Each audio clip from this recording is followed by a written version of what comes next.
Dan barang siapa yang memudahkan orang-orang yang susah membayar hutangnya, yassarallahu alaihi fid dunya wal akhirah, maka Allah mudahkan dia di dunia dan di akhirat. Mudahkan, ketika Allah memudahkan adalah dengan banyak cara, dengan dihapusnya dosa kita, diampuni dosa kita, diselamatkan kehidupan kita kelak di akhirat, dan seterusnya. Intinya, ada satu hadis yang menyebutkan bahwa ada seorang hamba yang diminta untuk menyebutkan amalan-amalan terbaiknya. Dia kebingungan dan dia bilang, saya gak punya amalan apa-apa, kecuali saya memang sering kasih pinjam ke orang-orang di sekitar saya. Saya kasih duit ke si A, kasih duit yang banyak minjem ke saya. Kalau mereka saya lihat mampu, biasanya saya tunda. Saya bilang, ya sudah, bayar nanti aja ketika kamu punya duit. Dan bagi orang-orang yang mu'sir, yang gak punya duit, yang gak ada harapan duit itu balik, saya bilang, ya sudah, saya ikhlaskan, selesai utangnya. Lalu Allah Subhanahu wa ta'ala berfirman kepada hamba yang seperti ini, oh, kamu melihat orang-orang yang sedang kesusahan membayar hutangnya, kamu mudahkan mereka kan? Kamu ikhlaskan kan? Ya sudah, saya jauh lebih berhak dibandingkan kamu dalam urusan berbuat baik seperti itu. Maka akan kugugurkan dosa-dosa yang kamu lakukan. Allah itu maha baik. Dan Allah itu selalu melihat berdasarkan POV hambanya. Allah ada yang berhutang ya, dan yang dihutangi. Apa sih, gimana sih? Yang dihutangi, ya gitu aja lah, kalian paham ya. Dan yang dihutangi, ini satu, ini dua. Ketika Allah Subhanahu wa ta'ala berbicara kepada orang yang berhutang, ya, Allah ini selalu memberikan dua POV. Pertama, POV sebagai ancaman. Ancaman orang itu kalau gak bisa bayar hutang, nanti di akhirat dia akan membayar sebagaimana hutang yang dia punya. Misal dia punya hutang 100 juta. 100 juta gak bisa ditakar dengan rupiah nanti di akhirat, tapi diberikan sesuai dengan kadar pahala yang dia punya. Ya, kalau pahalanya banyak, itu nanti bakalan ditimbang 100 juta sesuai dengan pahala berapa. Kalau misal pahalanya sudah habis untuk digunakan untuk membayar hutang, maka dosa orang yang dia mengambil hutang dari orang itu akan diberikan kepadanya. Ini saya yakin teman-teman insya Allah paham semua.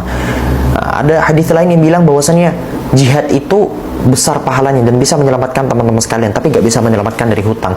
Dan banyak sekali hadis-hadis lain yang membahas tentang perkara hutang ini. Rasulullah SAW ini ketika membahas tentang hutang, beliau itu selalu berlindung dari hutang.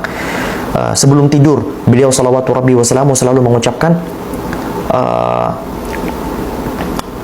dimana ketika menyebutkan zikir-zikir pujian kepada Allah Subhanahu wa ta'ala, Tuhannya langit, Tuhannya bumi, beliau selalu bilang, iqdi aniddain, ya Allah, selesaikan hutangku ini ya Allah.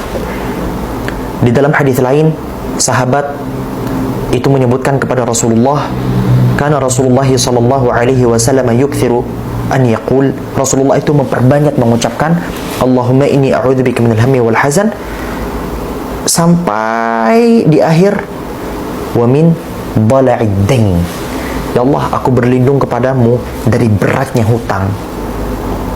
Lalu Rasulullah sallallahu alaihi wasallam menyebutkan, memperbanyak doa di dalam salatnya, ya Allah, aku berlindung kepadamu dari ma'tham, dosa, wal maghram, dan juga hutang.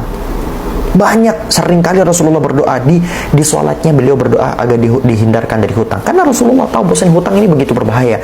Sampai-sampai ada salah satu sahabat yang bertanya kepada Rasulullah, ya Rasulullah, kenapa engkau ini selalu berdoa untuk dihindarkan dari hutang? Dijawab oleh Rasulullah sallallahu alaihi wasallam, karena manusia itu kalau berhutang, ya, fa innal insana idza gharima idza haddatha fakadzaba. Dia itu kalau berbicara akan berbohong. Dan ketika dia berjanji fa'akhlafa, maka dia akan mengingkari janji yang telah dia lakukan. Ya iya, itu adalah fitrah manusia memang. Orang itu kalau banyak utang pasti banyak bohongnya. Dan ketika dia berjanji, maka dia akan banyak mengingkarinya. Dan hutang itu mendekatkan diri seseorang kepada kemunafikan. Iya, mendekatkan diri seseorang itu kepada kemunafikan dan kekufuran. Maka mari kita sama-sama berdoa kepada Allah Subhanahu wa taala agar dihindari dari hutang. Ini ketika Allah dan Rasulnya memberikan teguran kepada orang yang berhutang. Ya, POV-nya agar apa? Agar orang yang berhutang ini segera bayar. Dan orang yang dihutangi, Allah dan Rasulnya itu selalu memberikan janji-janji yang baik kepada mereka. Kalau misal mereka itu mau mengikhlaskan hutang mereka, ini loh yang bakalan kalian dapetin. Jadi yang hutang agar segera membayar hutangnya, dan yang dihutangi agar segera mengikhlaskannya. Allahu Akbar. Begitu indah agama kita ini. Kayak dari semua POV gitu diperhatikan.